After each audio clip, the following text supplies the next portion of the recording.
ও তিব্বতের সীমান্তে ভয়াবহ বন্যা, কাদা আর পানি স্রোতে ভেসে গেছে ঘরবাড়ি, সড়ক ও সেতু ধ্বংস হয়েছে। দুর্গম এলাকায় পৌঁছাতে হিমশিম খাচ্ছে উদ্ধারকারী দল।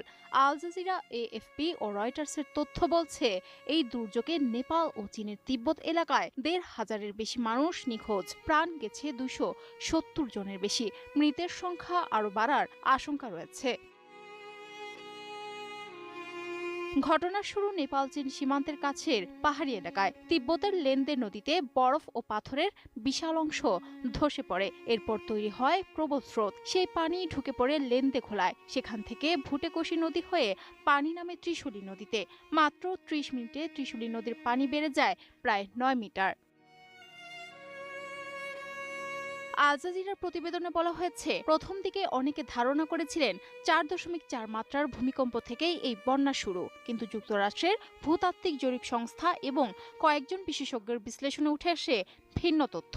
ভূমিকম্প মূল কারণ নয়, বরং হিমবাহ ধস ও বরফ পাথরের স্রোতের পরই তৈরি হয় ভয়াবহ বন্যা। তাহলে হিমবাহ ধস কি? সহজ করে বললে, পাহাড়ের ঢালে থাকা হিমবাহের একটি বড় অংশ হঠাৎ আলাদা নিচে পড়ে যাওয়াই হিমবাহ ধস।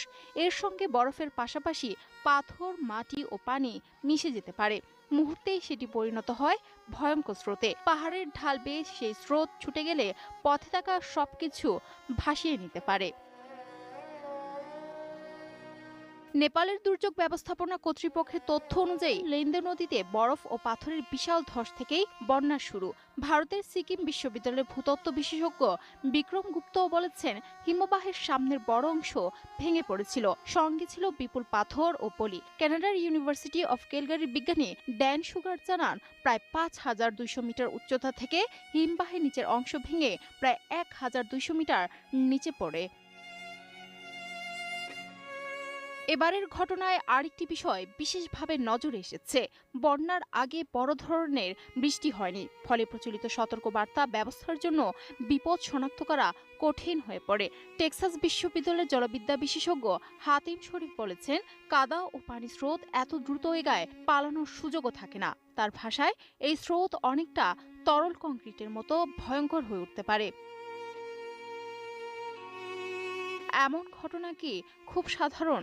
বিজ্ঞানীরা বলছেন, মোটেও নয়। গত এক দশকে হিমবাহ ধসের ঘটনা হাতে গোনা। তবে